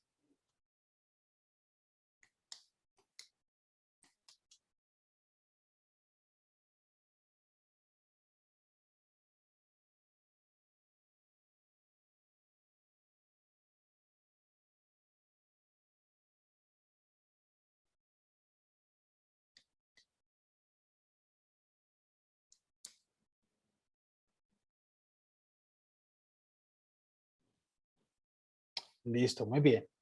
Entonces yo voy a ir disparando y ustedes me van respondiendo, ¿vale? Alejandra, una actividad. Montar bici. Listo. Cristina, un entorno. Ay, la estación del Transmi. Listo. David, una interacción.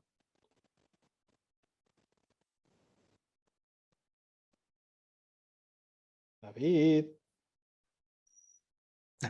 Ya estaba hablando con la cámara apagada, profe. Tranquilo. Una interacción, hombre. En el primer tren que se ve acá, hay dos personas que parece que se fueron a abrazar. Una de naranja y otra de azul. Ok, ok, perfecto, muy bien. Nicolai, un objeto. Pues lo que yo más veo son los trenes. O me Ok. causó como interés el señor que se está cayendo de la cicla, la bici que está como en una sola rueda. Ok, aunque eso sería como una acción. Pues está bien, está bastante bien. Listo. Paula, un usuario.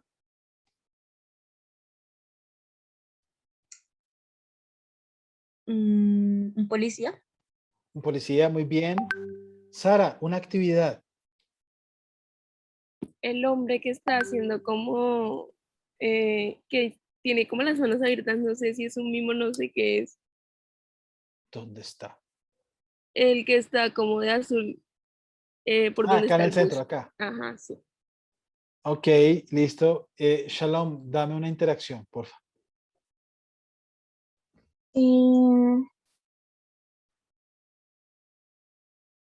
¿Qué fue las personas que están como aquí sentadas hablando? Pues para tomar el bus. Ok, perfecto. Muy bien, muy bien. Entonces, claro, imagínense, pues, aquí lo hacemos muy rápido, pero si tuviéramos más acciones, más actividades, yo puedo luego comenzar a relacionarlas. Venga, ¿será que una actividad podría ser montar bici en el Transmilenio? O de repente una interacción del acto de abrazar como una campaña de concienciación sobre el uso de la bici, y yo comienzo a unir estos 5 componentes y comenzamos a encontrar ideas novedosas de repente que puedan funcionar para algo. No sabemos qué. Solucionar un problema, identificar un problema tal vez. Mucha gente, no sé. ¿Sí? Pero son herramientas que nos pueden ayudar a darnos datos que de otra forma nosotros de pronto por nuestra percepción selectiva ignoraríamos. ¿Listo? ¿Dónde Muy está bien. Javier? Yo creo que lo tapé. Yo creo que lo tapé. Profe, Señora. una pregunta, digamos, en entorno se puede definir como desorden, o sea, no especificar algo, sino en general. Claro, porque mira, la pregunta es ¿cómo es el ambiente? Entonces hay un caos. Ese podría estar ahí. Un entorno caótico. Está perfecto. Está perfecto, perfecto. Muy bien. Listo. Entonces, estas herramientas iniciales, todo esto de la empatía, todas estas, nos ayudan es a obtener información. ¿Listo? Nosotros todavía no estamos haciendo nada, solamente investigando. Luego yo tengo todos esos datos, ¿cierto? Y comienzo a definir, ¿cierto? Los comienzo a converger. Allá comenzamos a analizarlos, podemos agruparlos, comenzamos a identificar qué es lo realmente importante, dónde está esa oportunidad para hacer nuestro diseño. ¿Listo? Después de eso viene toda la fase de ideación. Entonces, en la fase de ideación, que es, si ustedes se dan cuenta aquí en el diamantico, es la segunda que se abre, ¿sí? La segunda que se abre. Ahí el propósito es encontrar ideas de solución al problema, ¿sí? Ya identifiqué un montón de información y de datos, encontré cuáles son los más importantes, ahora construimos soluciones que tengan en cuenta estos datos importantes. La que uno usualmente utiliza es la lluvia de ideas, ¿cierto? Y que además la usamos mal, porque como decían ahí en el videito de IDEO, la idea es no juzgar o sea, el objetivo es no juzgar las ideas, sino simplemente votarlas y ya después se evalúan, ¿sí? Yo primero voto y voto y voto ideas y voto ideas. Ya después uno mira si la idea sí funciona o no funciona. Pero en un principio es vote y vote y vote. Porque si yo voto una idea y ustedes me dicen, no, esa idea está muy mal, lo más probable es que yo como participante de la lluvia de ideas me calle, me frustre y no vuelva a decir ideas. Entonces, la utilización de la lluvia de ideas al principio es, hágale, cuénteme todo lo que se le ocurra. Y ya después ahí sí comenzamos a expurgar qué sirve y qué no. ¿Listo? Una propia de la literatura y de el tema escrito es el cadáver exquisito, ¿sí? Donde una persona comienza una historia y otra la continúa y otra la continúa y otra la continúa y así cada quien le va poniendo un toque distinto y lo que pensó la persona inicial que escribió la historia, pues al final va a ser otra cosa completamente diferente, novedosa, creativa, distinta. ¿Listo? Y hay uno que a mí me gusta un montón, que fue el que jugamos cuando hicimos el stop de los sentidos, que son las conexiones forzadas, que es cuando yo los obligo a que ustedes conecten un concepto con otro, así no tengan nada que ver. ¿Se acuerdan cuando jugamos el stop por allá de que a qué sabe un color y esas cosas? Bueno, esas son conexiones forzadas. Y también es una buena forma de... Una buena forma de... como de obligarnos a crear cosas nuevas, ¿cierto? SIT, que es esta que está acá, Systematic Inventive Thinking, es en sí misma toda una estructura de creación de ideas nuevas. Y es una herramienta poderosísima, facilísima. Esta es la que vamos a estar utilizando cuando lleguemos de la semana de receso. Ese lunes vamos a jugar con SIT. Son 5 herramientas, estas 5 que están acá. Y lo que esta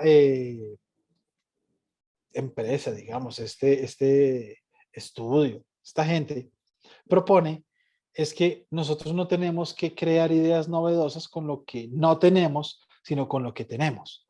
Entonces es agarrar algo que ya existe, por ejemplo, este resaltador, descomponerlo en pedazos, la tapa, el relleno, la punta, el envoltorio plástico, la contramarca, el color amarillo, la textura lisa, todo, se desagrega todo en un listado y luego yo puedo aplicar una o varias de estas herramientas a esos componentes. Y van a salir unas cosas, chicos, créanme, lo que sale de SIT son unas cosas loquísimas, buenísimas, que bueno, nos pueden funcionar. De pronto cuando estemos haciendo la revista, vuelve y juega. Como esta va a ser un poquito distinta, vamos a intentar meterle un componente interactivo un poco mayor.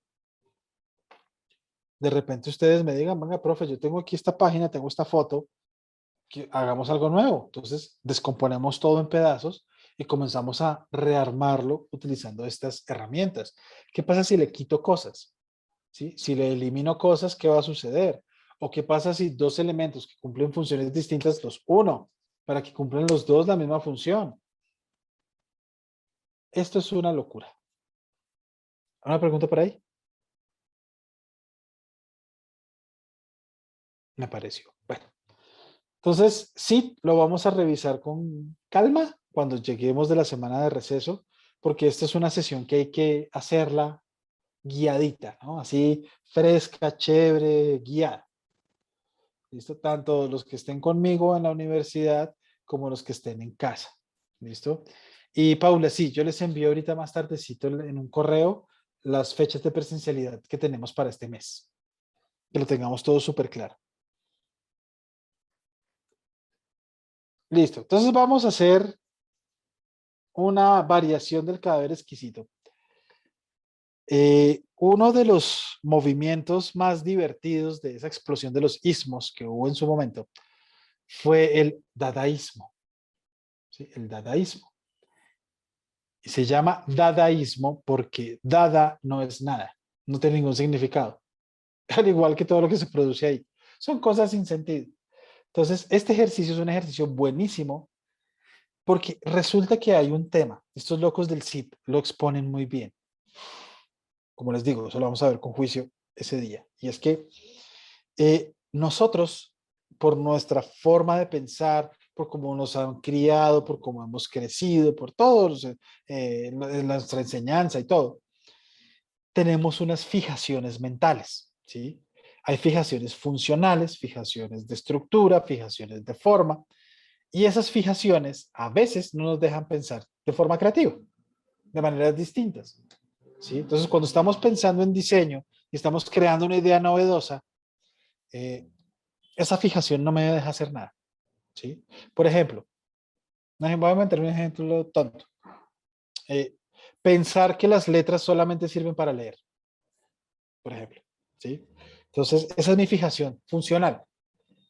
Yo le marco de forma, pues, tajante una función a un elemento que no puede cambiar. Y pues esas fijaciones van en contra de todo lo novedoso, porque uno podría decir que las letras pueden ser una ilustración o que las letras pueden ser un elemento estructural del diseño, o bueno, muchas posibilidades. Pero si en mi cabeza yo solamente tengo que las letras sirven para leer, no voy a pensar más allá de eso, ¿cierto? Entonces, hay unos ejercicios como de calentamiento mental, por decirlo así, que funcionan como para ablandar eso, ¿sí? Ablandar eso, ablandar eso. Entonces vamos a hacer unos ejercicios. Vamos a escribir una historia sin sentido. ¿Listo? Sin sentido. Nada, sentido alguno. Todas las historias deben comenzar con llegaron los raviolis. Y tienen 2 minutos. Háganle. ¿Qué? 1 minuto. Háganle. Escribamos sin sentido, sin pensar. No debe tener lógica la historia. Entre menos lógica tenga, mejor. Lo primero que se les venga a la cabeza, escríbanlo. Sin estructura, sin sentido.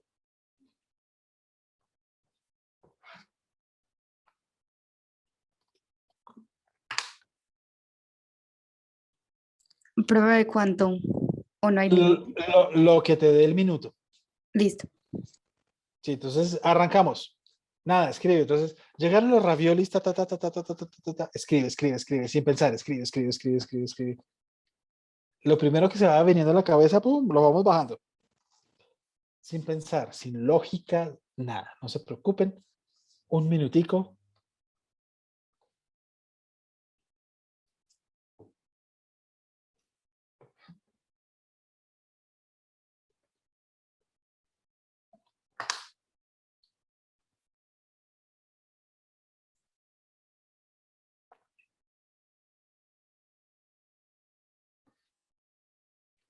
Deben quedar como 30 segundos.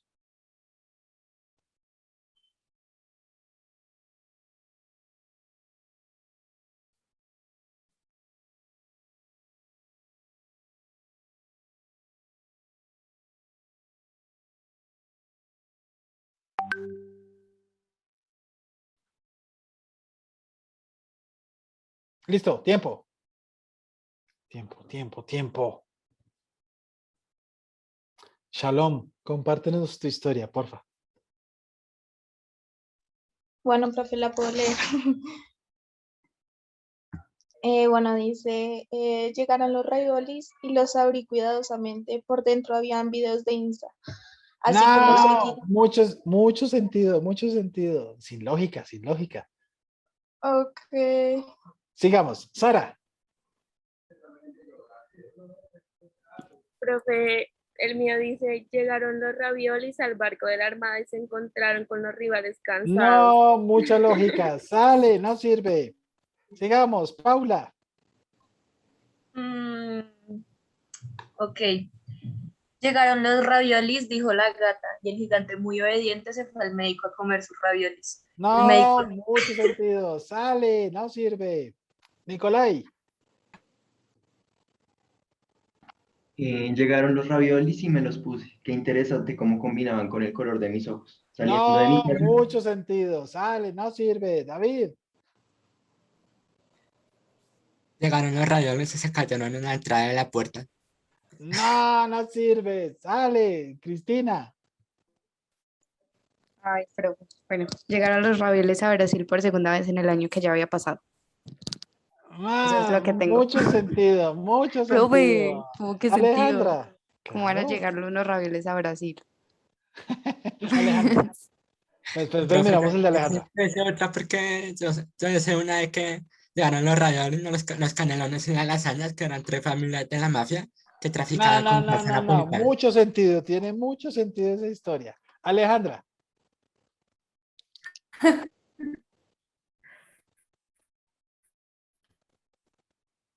¿Me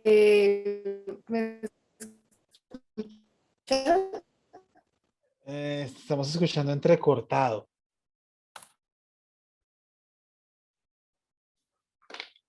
escuchan?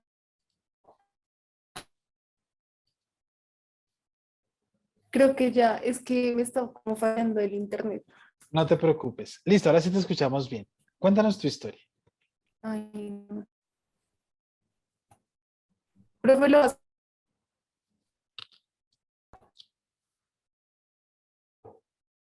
Ay, se volvió a ir el audio.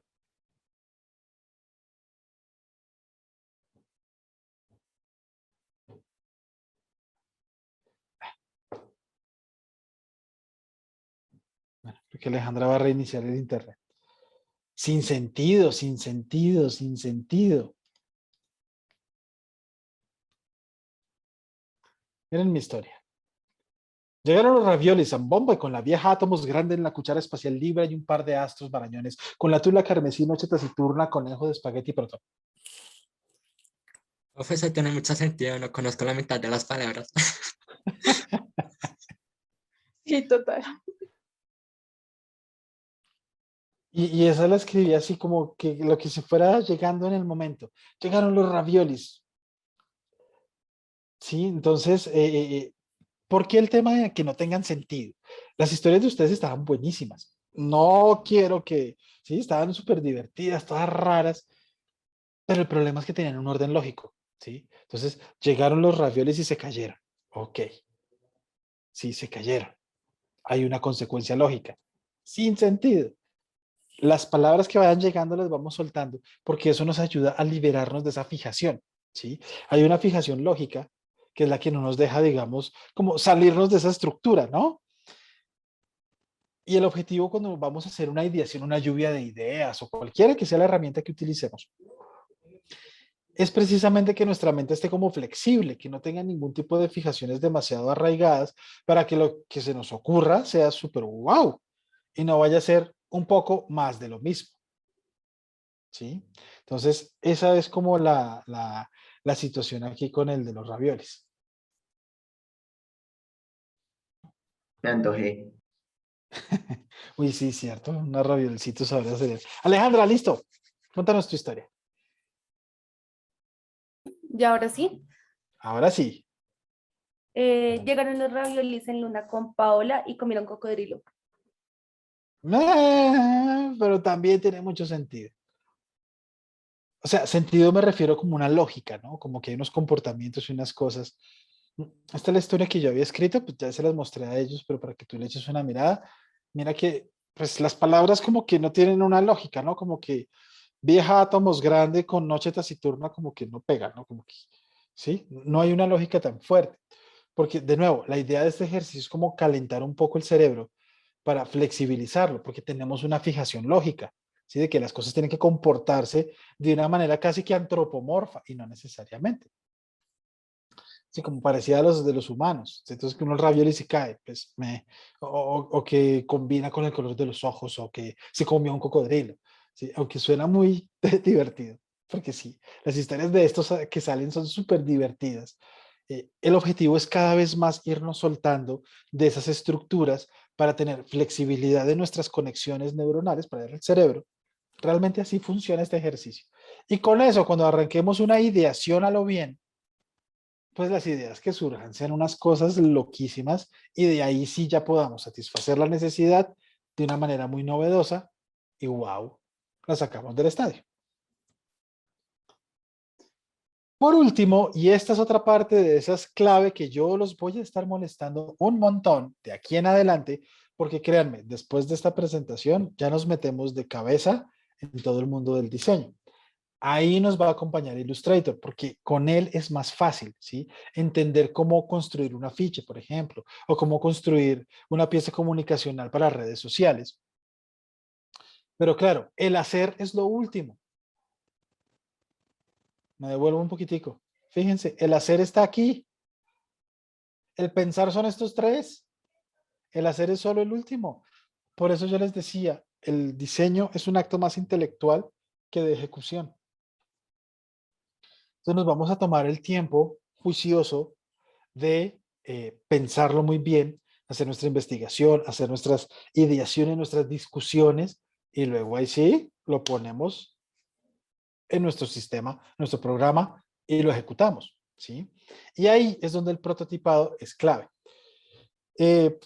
Por supuesto, los ejercicios que vamos a hacer, la creación de estas piezas de comunicación, afiches, piezas para Facebook, para pues, redes sociales, el tema que vamos a desarrollar de la revista y eso, realmente son prototipos. Eso es lo que vamos a construir nosotros al final de la asignatura, un prototipo, cómo se vería algo, ¿cierto?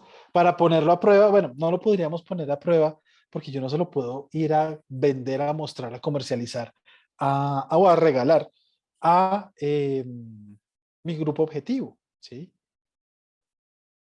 Pues a menos que ustedes quieran, no sé, si hacemos una revista bonita, chévere, chusca, pagarle la licencia para subirla en un kiosco virtual y que se pueda repartir por ahí, o si vamos a hacer una versión pequeña impresa, pues imprimir los 10.000 ejemplares para venderlos, ¿no? Entonces lo que nosotros vamos a crear es un prototipo. Necesito que tengan a la mano siempre de aquí en adelante una hojita de papel o un cuadernito y un lápiz y un borrador. No necesitamos nada más. Un cuadernito, un lapicito y un borradorcito. Porque si hay un prototipado que nos salva la vida a nosotros un montón, es el prototipado de papel. Es cuando yo boceto, ¿sí? Entonces, fíjense, por ejemplo, este de aquí es el desarrollo de un logo, ¿cierto? Este de aquí es el desarrollo de un logo. Es mucho más rápido, barato, eficiente, puntual, hacer primero el boceto al lápiz y luego cuando ya tengamos el boceto que es, la propuesta más o menos que va a ser, ahí sí demorarme las 2 o 3 horas en el programa cuadrándola y no demorarme 2 o 3 horas por propuesta en el programa para que luego ninguna funcione, ¿sí? Es más rápido, más eficiente hacer bocetos. Entonces, los invito de corazón a que hagamos bocetos. Siempre, uno siempre boceta, ¿sí? Incluso la revista también se boceta, ¿sí? Cuando ya llegue ese momento, yo les voy a pasar una cuadrícula en la cual pues vamos a tener dispuestos como unas hojitas donde ustedes van a rayar qué va en dónde. Ahora, ¿cómo se va a ver eso? Lo más fácil es que uno llega y hace un cuadrito en la hojita de papel y uno comienza a dibujar mamarrachos. Esto aquí va a ser una foto, esto aquí va a ser un texto, esto aquí va a ser no sé qué, esto va a ser un video que cuando yo le pase encima va a ser pum, pero en papel, primero en papel y luego ahí sí lo ejecutamos. Es mucho más fácil, ¿listo? Otra cosa chévere de este prototipo de papel es que es rápido, ¿sí? Se hace muy esquemáticamente y lo que muestra son los aspectos claves del diseño, ¿sí? Eso es lo que nos interesa, los aspectos clave, ¿listo? Y pues la idea es que nosotros con estos boceticos, pues vamos haciendo, los vamos revisando, yo voy haciendo ajustes y así vamos en una charla mucho más rápida hasta cuando yo diga, este es, nos vamos a Illustrator, subimos al programa y diseñamos. ¿Listo? Entonces, digamos que lo que se nos viene de aquí en adelante es un poquitico de este trabajo que les estoy diciendo de investigación, de empatizar, de conocer el grupo objetivo, de conocer esas cosas, más un trabajo de bocetado y un dominio del programa. Todos los proyectos que vamos a hacer van a tener, en términos generales, esta misma estructura. Yo les enviaré este fin de semana el correo enorme donde esté cada uno de los proyectos, las fechas en las que los entregamos y pues arrancamos. Arrancamos. Segundo corte es bien chévere. Chicos, ¿preguntas? No, profe.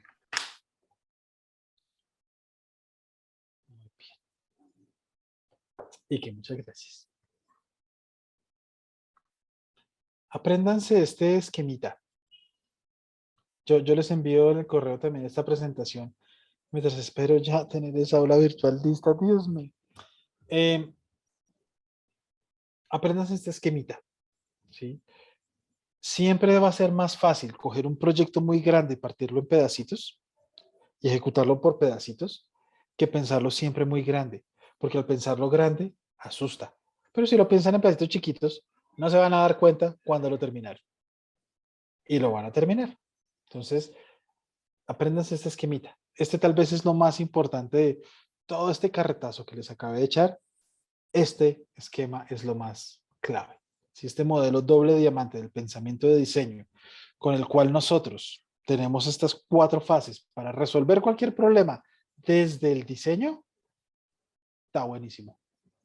Está buenísimo.